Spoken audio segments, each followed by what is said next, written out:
नमस्कार, आप देख रहे हैं इंडिया टीवी। वक्त हो चुका है बड़ी बहस मुकाबला का। आपके साथ मैं हूं प्राची पाराशर। देश की सियासत में 2024 की लड़ाई तेज हो गई है। कांग्रेस अडानी के मामले पर पीएम मोदी और सरकार पर हमलावर है, लेकिन कांग्रेस के सहयोगी दलों को पहला झटका सुप्रीम कोर्ट ने दिया, जब एजेंसियों के दुरुपयोग वाली याचिका सुप्रीम कोर्ट ने खारिज कर दी। इसके बाद दूसरा झटका कांग्रेस के 3 दशक से ज्यादा के सहयोगी शरद पवार ने दिया, जब उन्होंने कांग्रेस की कोशिशों पर पानी फेरते हुए कहा कि अडानी पर जेपीसी की मांग उचित नहीं है। कांग्रेस को ऐसा ही झटका अजीत पवार ने भी दिया। उन्होंने ईवीएम पर सवाल उठाने वाली पार्टियों को करारा जवाब दिया और मोदी के फेस को बीजेपी की जीत की सबसे बड़ी वजह बताई। अब ऐसे में सवाल उठता है कि क्या 2024 चुनाव से पहले विपक्ष को उसके ही कुछ सहयोगी झटका दे सकते हैं? तो फिर कांग्रेस आगे की लड़ाई कैसे लड़ेगी?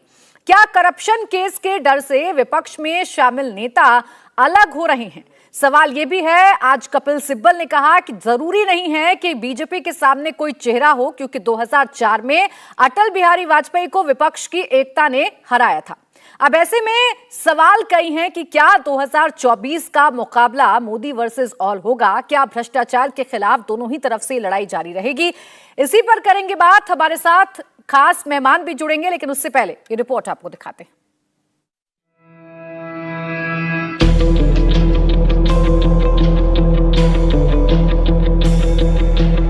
क्या 2024 में सबसे बड़ा चुनावी मुद्दा करप्शन होगा? क्या करप्शन के मुद्दे पर कांग्रेस घर में घेरती जा रही है? सच बोलने पर कांग्रेस अपने साथियों पर क्यों हमलावर है? प्रधानमंत्री करप्शन को लेकर लगातार हमला बोल रहे हैं। प्रोजेक्ट टाइगर के 50 साल पूरा होने पर मोदी ने बाघों के आंकड़े जारी किए और बताया कि पिछले 4 साल में बाघों की संख्या 200 बढ़ी है। लेकिन कांग्रेस ने यहां भी अडानी का सुर छेड़ दिया। ऑफिशियल ट्विटर हैंडल से मोदी के फोटो को ट्वीट किया, लेकिन निशाना अडानी पर था। वही पुराना राग कि मोदी अडानी एक है। कांग्रेस ने तो भेष और परछाई की बात की, लेकिन कांग्रेस नेता अलका लांबा एक कदम आगे निकल गए। एक तरफ पीएम मोदी भी करप्शन के खिलाफ कार्रवाई पर जोर दे रहे हैं, एजेंसियों की कार्रवाई को सही बता रहे हैं, तो वहीं दूसरी तरफ कांग्रेस समेत कई विपक्षी दलों ने अडानी के खिलाफ मोर्चा खोल रखा है। लेकिन कांग्रेस के इस मोर्चे को तगड़ा झटका कांग्रेस के सबसे पुराने साथियों में से एक शरद पवार ने दिया। शरद पवार ने कहा है कि विदेशी रिपोर्ट के आधार पर अडानी को टारगेट करना ठीक नहीं है। एक समय था जब हम सत्ता की आलोचना के लिए टाटा बिरला का नाम लेते थे, आजकल अंबानी अडानी का नाम लेते हैं। क्या उनका देश में योगदान नहीं? अडानी पर सुप्रीम कोर्ट जांच कर रहा है, तो फिर जेपीसी की मांग उचित नहीं है। हमें ऐसे लगता है कि जेपीसी का जो कॉम्पोजिशन होगा, ये कॉम्पोजिशन में समझो 21 सदस्य की जेपीसी हो, तो इसमें 15 लोग रूलिंग पार्टी के रहेंगे और 5 या 6 लोग अपोजिशन के रहेंगे। तो जहाँ ओवरवेलमिंग मेजॉरिटी रूलिंग पार्टी की है, वहाँ देश के सामने सच्चाई क्या है, वो कहाँ तक आएगी, इस वजह से कोई भी आशंका पैदा कर सकता है। और इसलिए हमारा कहना ये है कि इससे दूसरा एक अल्टरनेटिव सुप्रीम कोर्ट ने दिया है, वो खुद कमिटी अपॉइंट करना चाहते हैं कि उन्होंने, तो शायद इसकी क्रेडिबिलिटी वो ज़्यादा रहेगी। शरद पवार कांग्रेस के साथ 3 दशकों से ज्यादा समय से हैं, लेकिन कांग्रेस ने शरद पवार पर भी निशाना साधा, डरा हुआ, लालची और स्वार्थी बताया। कांग्रेस को झटका सिर्फ शरद पवार ने नहीं दिया, बल्कि एनसीपी नेता अजीत पवार ने भी ईवीएम समेत कई मुद्दों पर कांग्रेस को असमंजस में डाल दिया। पलटवार कांग्रेस की तरफ से आया। अजीत पवार को मजबूर बताते हुए कहा कि जेल जाने से बचना है तो तानाशाह के सामने झुकना है। अलका लांबा को जवाब फडणवीस की तरफ से आया। उन्होंने कांग्रेस और शरद पवार के रिश्ते बताए और कांग्रेस पर आरोप लगाया कि राहुल राजनीति को विकृत कर रहे हैं। कांग्रेस की मुसीबत सिर्फ सहयोगी नहीं, पार्टी की अंदरूनी कलह भी बढ़ा रही है। सचिन पायलट ने गहलोत के खिलाफ मोर्चा खोल दिया है।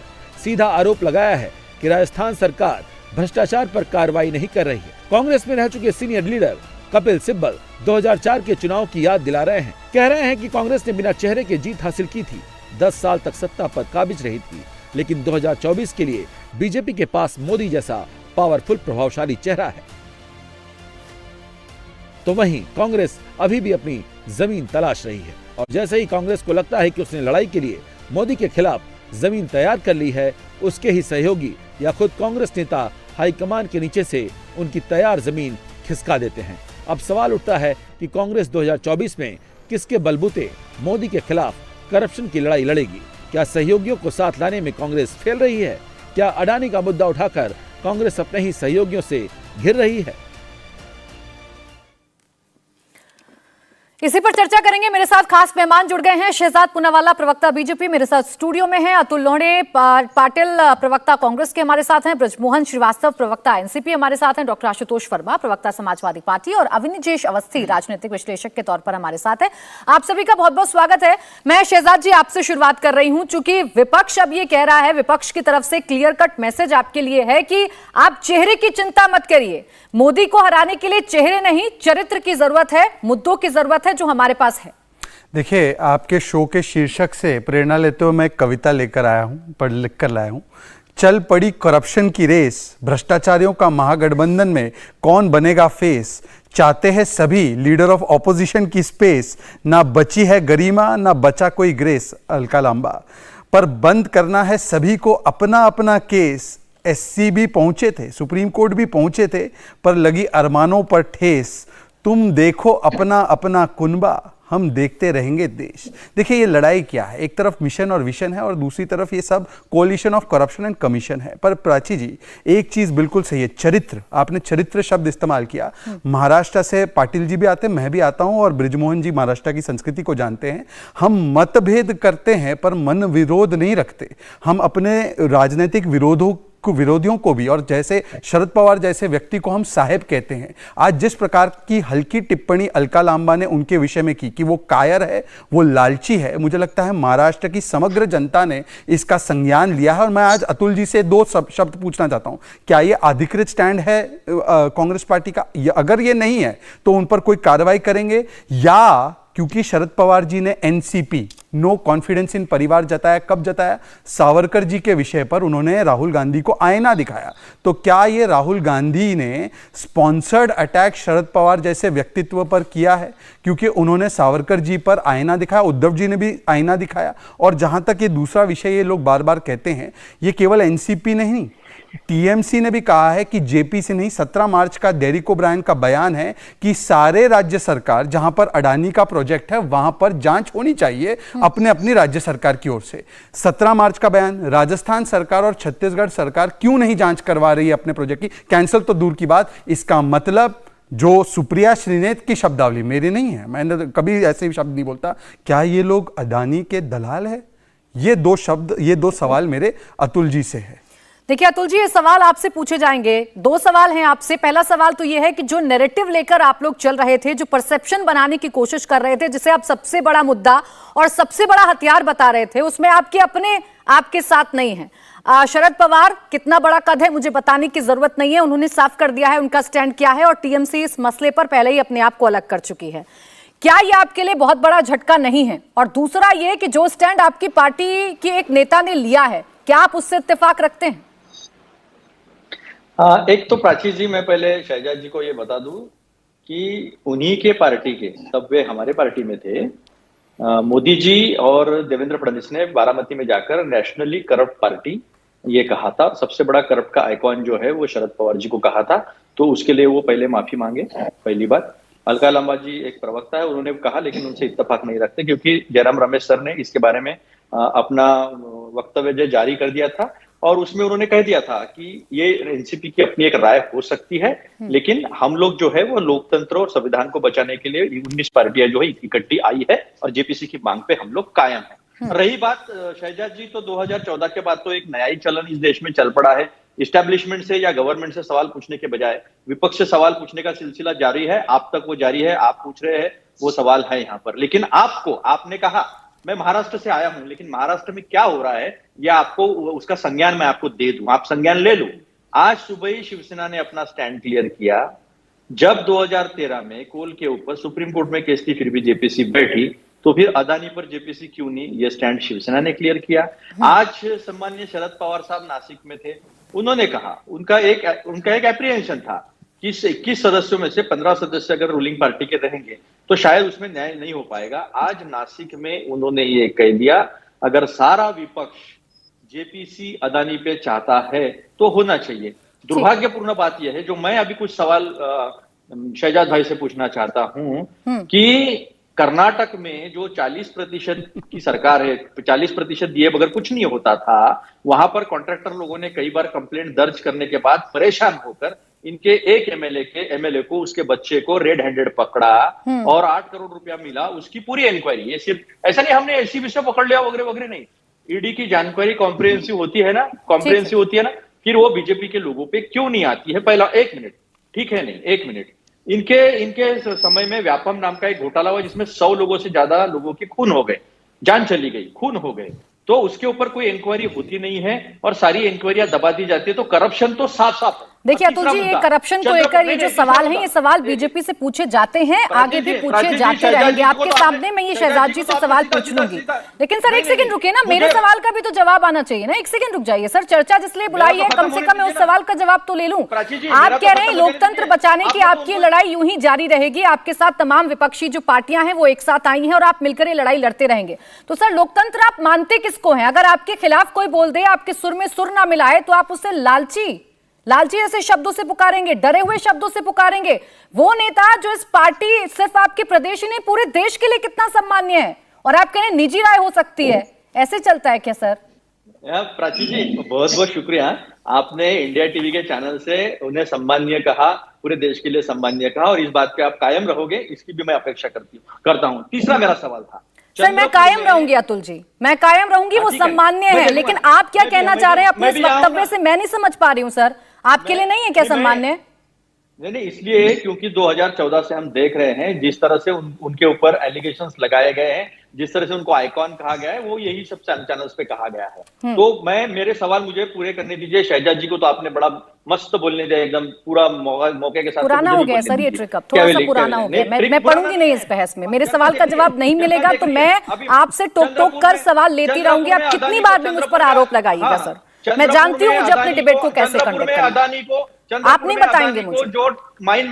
जो माइन मिला है कोल माइन, उसमें कैविली नाम की जो कंपनी है वो विनोद अदानी से संबंधित है। उसका अहमदाबाद में उत्कर्ष शाह जो प्रमोटर है। ठीक है सर, सवालों का जवाब सवाल नहीं हो सकता, लेकिन फिर भी चूंकि मेरे पास बाकी मेहमान है, वक्त जाया हो जाएगा, लेकिन फिर भी मैं आपके सवालों का जवाब शहजाद जी से ले लेती हूँ। शहजाद जवाब दे दीजिए। कर्नाटक का मसला ये लोग उठाते हैं बार बार, उन तमाम नामों का मसला उठाते हैं जिन पर आप लोग कार्रवाई नहीं करते। रुक जाइए, मैं इस पे स्पेसिफिक जवाब देना चाहता हूं, फिर 10 सेकंड और आपसे ले लूंगा। देखिए मध्य प्रदेश में इनकी सरकार बीच में आई थी, अगर व्यापम में इतना घोटाला हुआ था तो शिवराज चौहान जी जो कि ओबीसी समाज से आते हैं उनको जेल में डाल देते।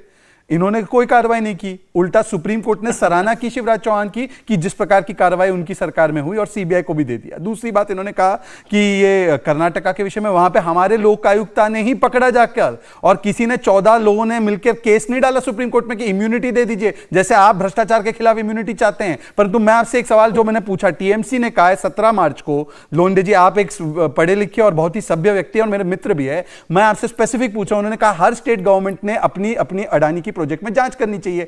आप राजस्थान और छत्तीसगढ़ को क्यों बचा रहे हैं? क्यों अभी तक आप तो मान ही रहे ना अडानी करप्ट है, आपने तो 20,000 करोड़ वगैरह सब आरोप लगाया है, तो आपने अभी तक जांच करके कैंसिल क्यों नहीं? सर मेरा कंप्लीट हो जाने दीजिए, फिर आप 10 सेकंड बोलिए ना, मुझे कंप्लीट करने दीजिए। दूसरी बात, शरद पवार साहब ने हिंडनबर्ग रिपोर्ट को भी टारगेटेड रिपोर्ट कहा है, क्या आप उससे भी इत्तेफाक रखते हैं? क्योंकि अभी आपने उनका जेपीसी का बयान कहा कि वहां पे मेजॉरिटी बीजेपी की होगी, इसलिए वो उन्होंने उस परिप्रेक्ष्य में कहा। स्पेसिफिकली हिंडनबर्ग रिपोर्ट पे उन्होंने कहा कि ये विदेशी ओर से टारगेटिंग की गई है, क्या आप इससे इत्तेफाक रखते हैं, हाँ या ना? और यही सवाल जो है उससे भागते हैं, और इसलिए ये भ्रष्टाचार का भाईचारा है। बताइए, यही लोंडे पाटिल जी है जो आम आदमी पार्टी पर कार्रवाई होती है तो ताली बजाते हैं, इनके दिल्ली कांग्रेस के लोग बोलते बहुत अच्छा हुआ, बहुत अच्छा हुआ, पर मेरे पे कार्रवाई हो जाए तो बहुत बुरा हुआ, बहुत बुरा हुआ। ऐसा डबल स्टैंडर्ड नहीं हो सकता। जी 10 सेकंड में जवाब दीजिए, फिर बाकी मेहमान। सबसे पहले तो ये बात समझ ले शहजाद भाई, जब जेपीसी की इंक्वायरी होगी तो कहीं का भी कोई भी प्रोजेक्ट नहीं छूटेगा, क्योंकि that will be a comprehensive inquiry, और उसमें कोई स्टेट में जहां पर भी उनकी इन्वेस्टमेंट है, जहां पर भी उन्होंने किया है उसमें काला किया है तो सामने आ जाएगा, जिससे बचना चाहते, क्योंकि सुप्रीम कोर्ट के टर्म्स ऑफ रेफरेंस जो है वो सेबी के रेगुलेशन से लिमिटेड है, उसके ऊपर नहीं है। तो ये पहली बात आप समझ लीजिए।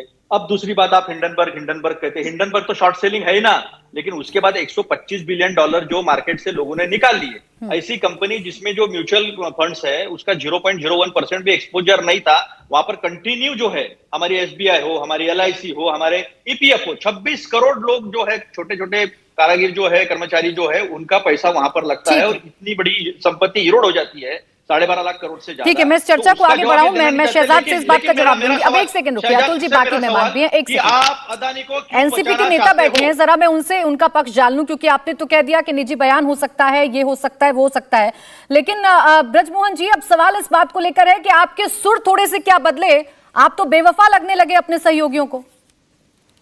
नहीं, मैं सोचता हूँ ऐसा बिल्कुल भी नहीं है। आप यदि बहन अलका लामा के बयान के बारे में बात कह रही है तो उसमें आदरणीय जयराम रमेश ने स्पष्ट कर दिया है, और अलका लामा जी कोई कांग्रेस के वरिष्ठ नेता हैं, इससे इनकार नहीं किया जा सकता, लेकिन वो कांग्रेस नहीं है, ये बात बिल्कुल सच है।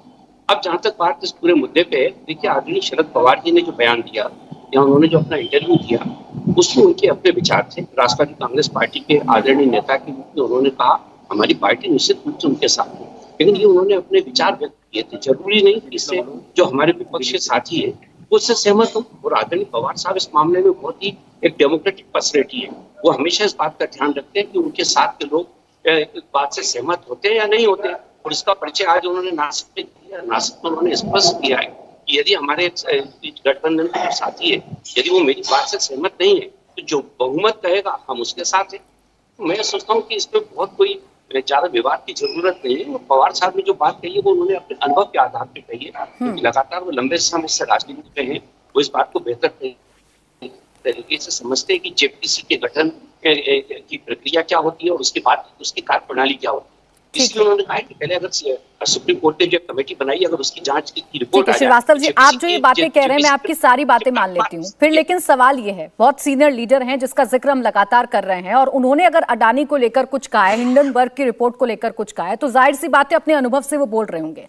लेकिन अगर आप कह रहे हैं कि हमारे गठबंधन के लोग हमसे अगर इत्तेफाक नहीं रखते हैं तो हमने दरवाजे खुले रख दिए हैं, तो सर आपने पहले क्यों नहीं समझाया? आप पार्टी के भीतर अपने लोगों को बिठाकर, अपने अलायंस के लोगों को बिठाकर एक बार अपनी राय बता देते। आपने तो खुले मंच से रख दी, सीधे सीधे तौर पर जो बीजेपी कहती है वही आप कहते हुए नजर आ गए। इसलिए आपसे सवाल पूछे जा रहे हैं कि मदद तो नहीं कर दी आपने कहीं अनजाने में?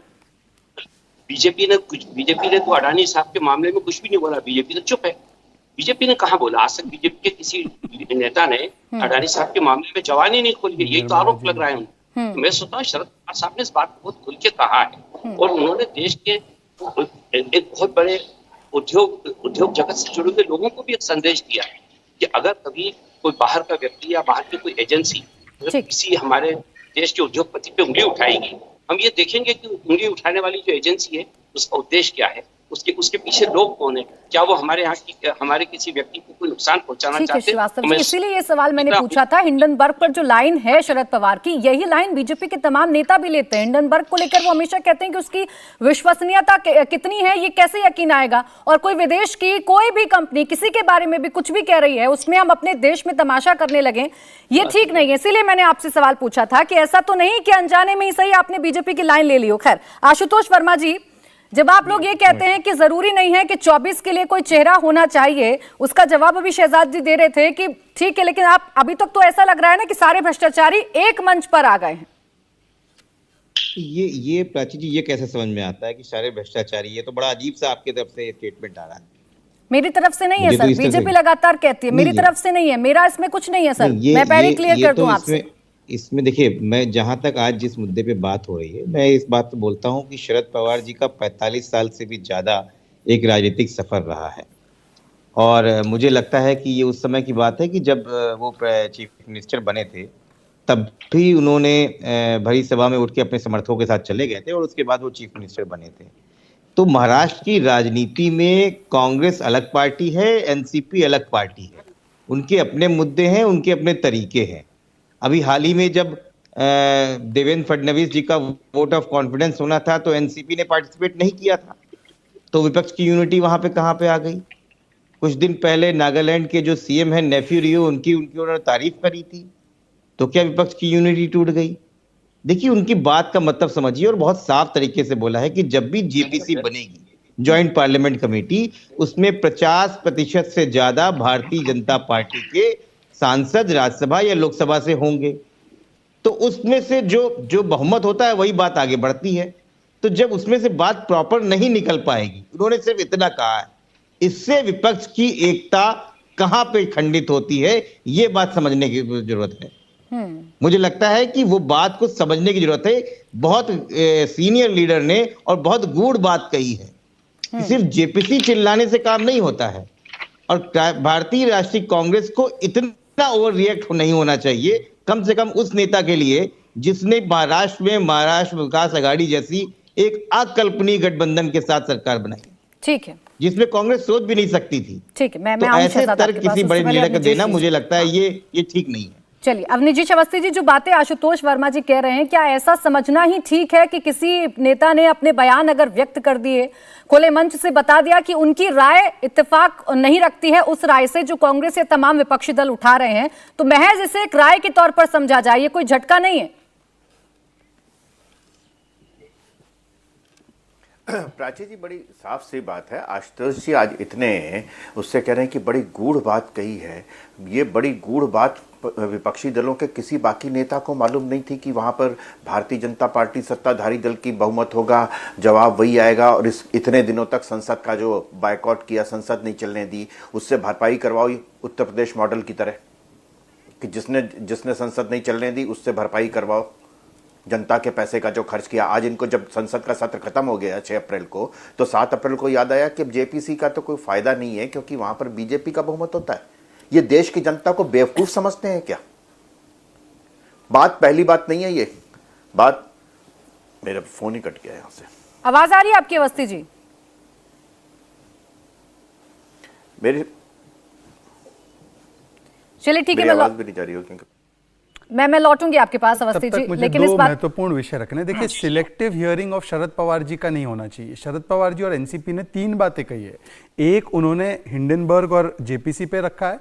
दूसरा, ईवीएम पर अजीत पवार जी ने साफ साफ कह दिया है कि ईवीएम ठीक है, इस पर राजनीति करना गलत है। और तीसरा कि सावरकर जी के योगदान के विषय में केवल उन्होंने नहीं, उद्धव जी ने भी कहा है। तो मैं अपने दोनों मित्रों से, आशुतोष जी से और लोनदे पाटिल जी से पूछूंगा कि क्योंकि आपने दोनों ने तारीफ की है, अनुभव की शरद पवार जी के और उनके पार्टी की, तो क्या आप तीनों बातों पर अग्री करते हैं? क्योंकि ये तो ईवीएम वाला इशू तो फंडामेंटल इशू है। क्या आप अग्री करते नहीं करते? दूसरी बात, और इधर उधर नहीं भागना है कि 2008 में इसने ये बोला, 2009 में इसने बोला। आज की वस्तुस्थिति में आप क्या बात पे अग्री करते हैं? और दूसरी बात, देखिए, एक केवल सहयोग की बात है कि मैं आशुतोष जी की आवाज में एक थोड़ा सा दर्द इसलिए सुनाई दे रहा था क्योंकि दोनों ही पार्टी के सबसे कद्दावर नेता अर्थात शरद पवार और मुलायम सिंह यादव जी को हमारी सरकार ने पद्म अवार्ड से सम्मानित किया है, जबकि कांग्रेस पार्टी ने तो मुलायम सिंह यादव जी के खिलाफ डीए केस खोला था और वो डीए केस का भी क्लोजर रिपोर्ट 2019 में आया। मान लीजिए हम विंडिक्टिव होते तो क्यों क्लोजर रिपोर्ट आता? ये आशुतोष जी को पता है कि कैसे भ्रष्ट है मुलायम, भ्रष्ट है,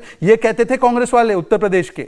और आज शरद पवार जी के बारे में लालची कायर, इस प्रकार से इतनी विभूतियों के बारे में अपशब्द कहना मुझे लगता है अच्छा नहीं है। शहजाद जी, वो आपसे देखिए कर्नाटक को लेकर सवाल पूछा, एक मेघालय को लेकर आपसे सवाल पूछा जाता है, हिमंता विश्व शर्मा को लेकर सवाल पूछा जाता है। किसका देना है पहले बताइए? मेघालय का दे दीजिए। मेघालय का दे देते।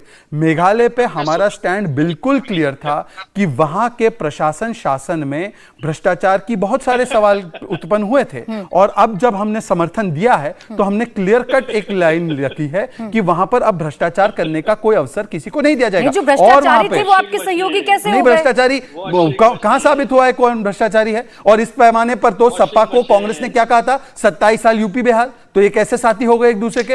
ये बसपा सपा ने क्या कहा था? सब बसपा ने कहा था चढ़ गुंडन की छाती पर वोट दबेगा हाथी पर, ये कैसे साथ हो गए? डीएमके पर कांग्रेस ने तो हत्या का आरोप लगाया था राजीव जी क्या? आपकी तो जीरो टॉलरेंस की नीति है भ्रष्टाचार। अभी भी जीरो टॉलरेंस। अभी तो मेघालय सरकार में कोई करप्शन का स्कोप नहीं बचा। ये तो आपको स्वागत करना चाहिए बीजेपी का। और ईडी सीबीआई पहुंच गई वहां पर कार्रवाई करने के लिए शहजाद जी मेघालय में। हाँ, वहां की अगर कोई आरोप लगता है तो वहां पे क्यों नहीं पहुंचेगी? सब जगह पहुंचेगी, हर जगह ही पहुंची है। मैं आ रही हूं अतुल जी आपके पास। उससे पहले चूंकि अवस्थी जी की बात बीच में रह गई थी, संपर्क उनसे टूट गया, तो उनको जरा कंप्लीट करने दीजिए। अवस्थी जी।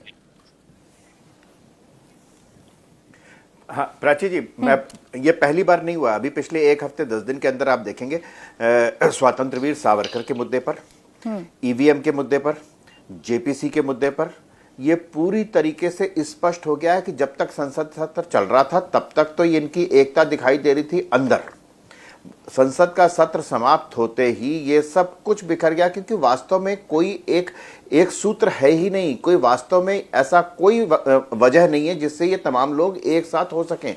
बड़ी साफ सी बात है, अगर 3 ऐसे मुद्दे, स्वतंत्र वीर सावरकर जिसमें राहुल गांधी जी ने बार बार कहा मैं राहुल गांधी हूं, सावरकर नहीं हूं, बार बार कहा उन्होंने, एक बार नहीं, उस पर कुछ नहीं बोले, अब बोल रहे हैं। ईवीएम पर लगातार 2014 के बाद से 2022 तक ये लगातार बोलते रहे, उस पर अजीत पवार ने कहा, और जेपीसी के मुद्दे पर पूरा एक संसद का सत्र वॉश आउट हो गया, उसके मुद्दे पर इन्होंने शरद पवार जी ने कहा। इसके बावजूद ये कहते हैं कि हम मुद्दों पर एक साथ हैं, ये एक लोकतांत्रिक प्रक्रिया है।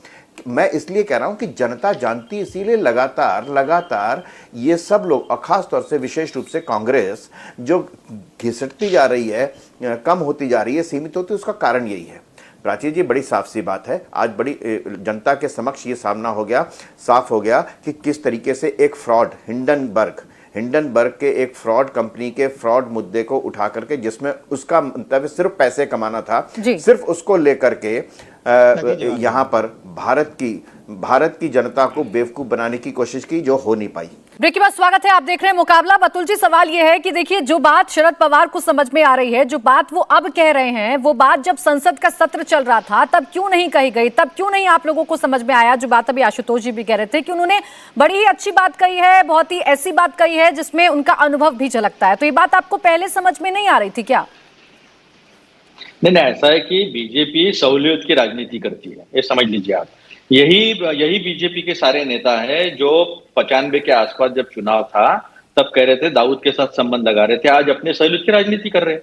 अब मुझे एक बात बताइए, जब उन्होंने इंक्वायरी के लिए या किसी इन्वेस्टिगेशन के लिए मनाही की है? नहीं की है। हमने कोई हिंडनबर्ग को लेकर सवाल नहीं पूछे, 100 सवाल जो जयराम रमेश जी ने सामने रखे हैं उसका तो जवाब देने की इनकी हिम्मत नहीं है। जब पॉलिसी है, ये सरकार की नीति है कि पोर्ट और एयरपोर्ट 2 एक ही व्यक्ति को नहीं दे सकते, तो 6 क्यों दिए गए, ये सवाल है। सवाल तो ये खड़ा होता है कि सारे भ्रष्टाचारी आज मोदी जी के लेफ्ट और राइट में खड़े हैं। मुझे बताइए, कोनराड संगमा को लेकर, स्पेसिफिक व्यक्ति को लेकर उससे बड़ा भ्रष्टाचारी दुनिया में कोई नहीं है देश में। ये अमित शाह जी ने भी कहा था और ये नरेंद्र मोदी जी ने भी कहा था। जिसको भ्रष्टाचारी ये वक्तव्य दिखा दीजिए, वॉशिंग मशीन में, ये उन्होंने कहा था, वक्तव्य दिखा दो। मैं आपके बीच में बोला नहीं था शहजाद भाई, थोड़ी सी सभ्यता रखिए। आप ही बोलो, देखिए तापमान नहीं बढ़ाना है, मैं आप ही को बोल रहा हूँ बोलने। ये बयान बता दो, कहाँ बोला था सबसे बड़े दुनिया के भ्रष्टाचारी है? सब पब्लिक, सब आप दिखा दो ना भाई, मेरा मुंह बंद करवा दो। देश का सबसे भ्रष्टाचारी जो है वो कोनराड संगमा है। ये बोला है, ये एग्जैक्ट स्टेटमेंट मुझे दिखा दो। मैं भारतीय जनता पार्टी का प्रवक्ता, मैं मुझे ज्ञान नहीं है इस बयान का, आप बताइए ना, मैं मुझे ज्ञान होकर भी अज्ञानी बनना आपकी कला है। नहीं सर, मैं राहुल गांधी नहीं हूँ। अभी सुनिए ना, मैं राहुल गांधी नहीं हूँ, मुझे पता है। हो भी नहीं सकते आप जैसा आदमी राहुल गांधी, हो भी नहीं, वो एक ही पीस बना है दुनिया में, एक ही पीस है वो।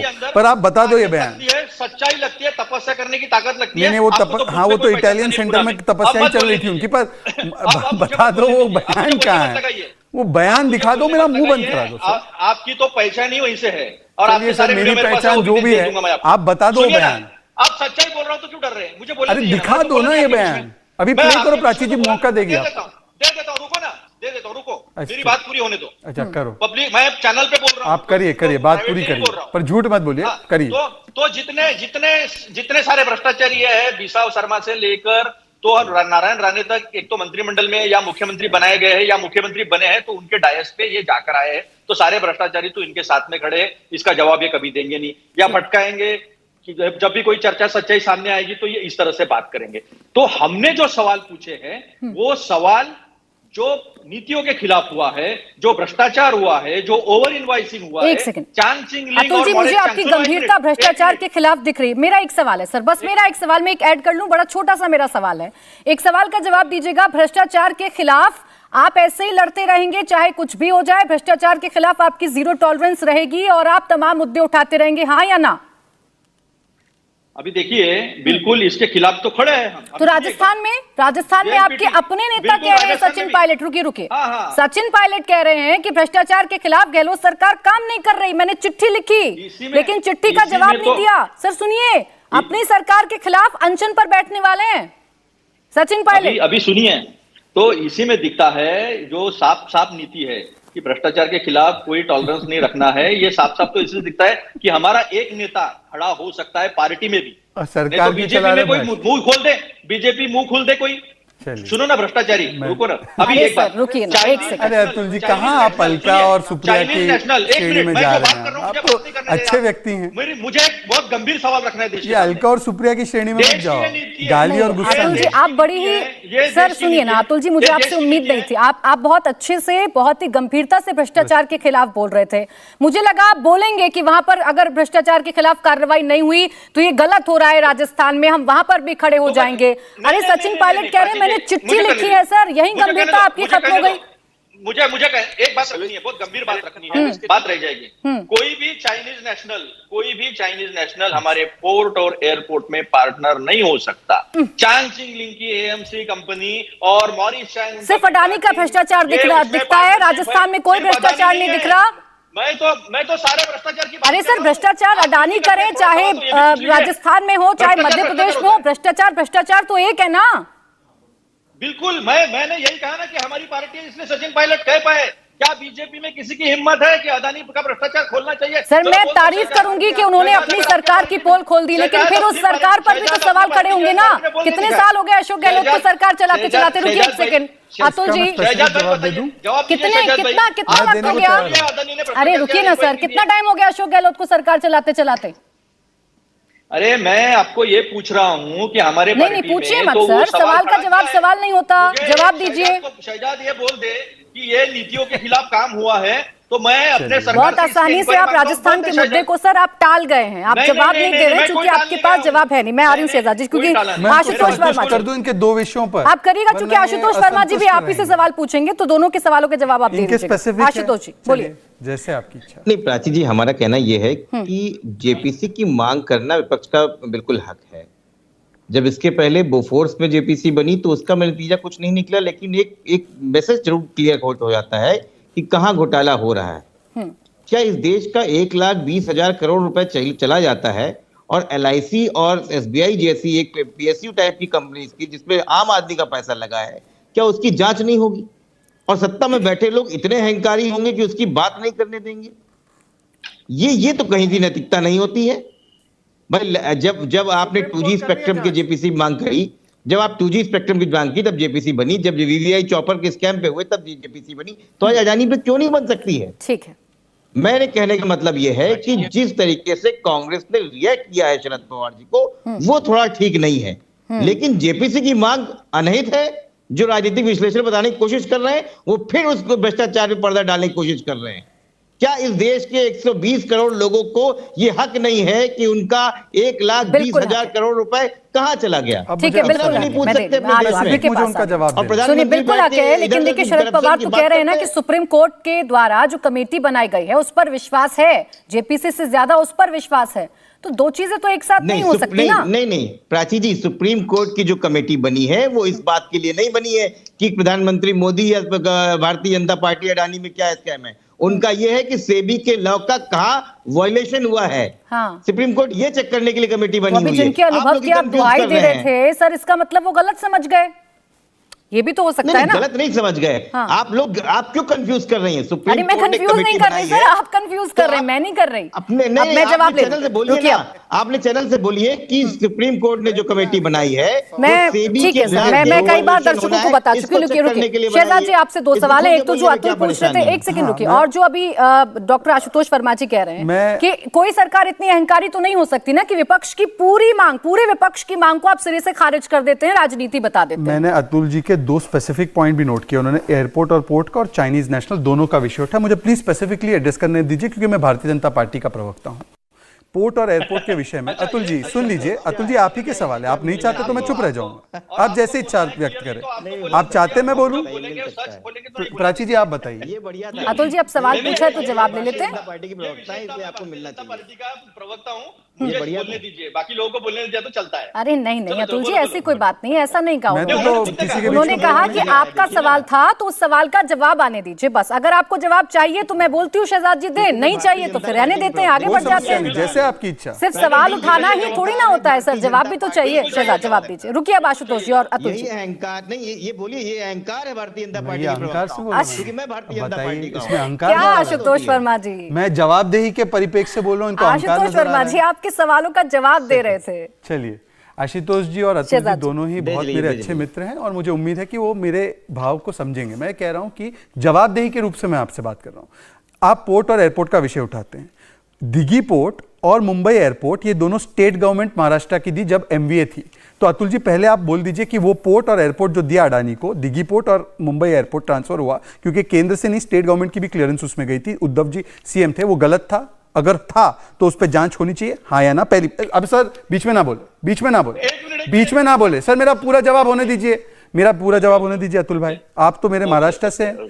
दूसरी बात, आपने कहा चाइनीज नेशनल, हालांकि चाइना और ताइवान में आपको अंतर नहीं पता। हाँ, नेहरू जी ने वन चाइना पॉलिसी रखी थी, उसको फिर नरसिम्हा राव और अटल बिहारी वाजपेयी ने थोड़ा चेंज किया था, पर बहरहाल आप चाइना और ताइवान के बीच में अंतर नहीं समझते, वो आपका विशेष मामला है। परंतु मैं आपसे पूछना चाहता हूं, जब इतना ही बड़ा गुनाह है उनका, मतलब पूरी कंपनी ही इतनी बड़े घेरे में है, तो राजस्थान और छत्तीसगढ़ में दामाद क्यों बना रखा है उनको? अब तो और बड़ा कारण है कि राष्ट्रीय सुरक्षा से आप कह रहे हैं मामला जुड़ा है, ना केवल भ्रष्टाचार का, मतलब पूरा ट्री ही पॉइजन है, तो उसका फ्रूट कैसे अच्छा हो सकता है? मतलब राजस्थान और छत्तीसगढ़ का फ्रूट ठीक नहीं हो सकता, उसको तो तुरंत प्रभाव से अभी डिक्लेयर कर दीजिए, कैंसिल करेंगे। और तीसरी बात, अब जो आशुतोष वर्मा जी ने कही, आशुतोष वर्मा जी देखिए, मैं आपसे क्या कह रहा हूं, टीएमसी ने भी कहा कि हमें जेपीसी नहीं चाहिए, तो अब टीएमसी ने कहा है कि राज्य सरकारें जहां जहां प्रोजेक्ट है वो उसको इन्वेस्टिगेट करें। क्या आप इसके साथ है, इसके खिलाफ है, या टीएमसी गलत बोल? सुप्रीम कोर्ट तो मैं मॉनिटर कर रही है, आप लोगों की नेता एक जया ठाकुर गई थी प्रोब के लिए, उनके आधार पर कर रही है सुप्रीम कोर्ट, पर एक विदेशी रिपोर्ट के आधार पर भारत की संसद में क्या उस कंपनी को समन किया जा सकता है? आप बता दीजिए मुझे, प्रेसिडेंट बता दो। हाँ अतुल जी बता दीजिए इनको कौन सा प्रावधान है वो। एक मिनट, ये पूरा प्रीमाइस ही गलत है। मैं तो कोई संबित पात्रा नहीं हूं कि बेइज्जत कर दूं, लेकिन उन्हें यह पता नहीं है कि एयरपोर्ट अथॉरिटी ऑफ इंडिया चलाते हैं, स्टेट गवर्नमेंट क्लियर करती है साहब, आप भी जानते हो। सुनो ना शहजाद जी, अभी मुझे बोलना मत दो, नहीं तो मैं कठोर होकर बोलूंगा, फिर बेकार हो जाएगा। अरे आप धमकी क्यों दे रहे हैं भाई? धमकी नहीं दे रहा, बोलने दीजिए, बोलिए। और मैं किसी को ह्यूमिलेट नहीं करता हूं, और मेरा अच्छा, नहीं करता हूं। दिघी पोर्ट, एक सेकंड अतुल जी बोलिए। Airport authority of India Bombay का पूरा संचालन करती है, उसमें स्टेट गवर्नमेंट का कोई रोल नहीं होता है, पहली बात। दूसरी बात, जीवीके को दिया था उन्होंने आर्म ट्विस्ट किया, ईडी की उनके ऊपर रेड हुई और उसके बाद वो अदानी को देना पड़ा, पहली बात। दूसरी बात, दिघी पोर्ट जो है, हाँ वो कुछ पोर्ट जो है वो पोर्ट महाराष्ट्र गवर्नमेंट के पास होते हैं, तो इसीलिए हम कहते हैं कि जेपीसी का दायरा बड़ा होता है, और जेपीसी के दायरे उस समय भ्रष्टाचार करके दिया था क्या? आप बीच में, मैं बीच में बोल नहीं रहा और विलिनियम पोर्ट केरल का नहीं बात सुनो ना, जब मैं बोल रहा था ना तब बोल नहीं रहे थे आप, आप बोल रहे थे तब मैं बोल नहीं रहा था। जब मैं बोलता हूं तो आप अपना ज्ञान मत पिलाइए, नहीं तो फिर अच्छा बोलने दीजिए शहजाद जी, ठीक है बोलिए। आपा नहीं खोना है, आपा सभ्यता रखिए, मैं तो रख रहा हूं, चर्चा की नहीं रख रहा हूं। अच्छा बीच में बोलिए अतुल जी बोलिए। सच सामने आ रहा है, ज्ञान निकल गया। एयरपोर्ट अथॉरिटी ऑफ इंडिया क्या होती है, एविएशन डिपार्टमेंट स्टेट गवर्नमेंट के क्लियरेंस के बिना नहीं होता, आपको पता है। नहीं छोड़ो हमको मत बताओ।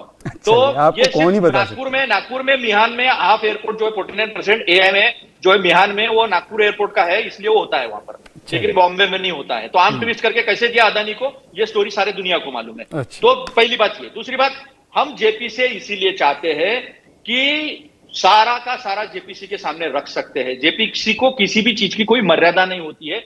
जेपीसी क्वेश्चन सबको लेकर सारे डॉक्यूमेंट्स मंगा सकती है, सुरक्षा से संबंधित भी।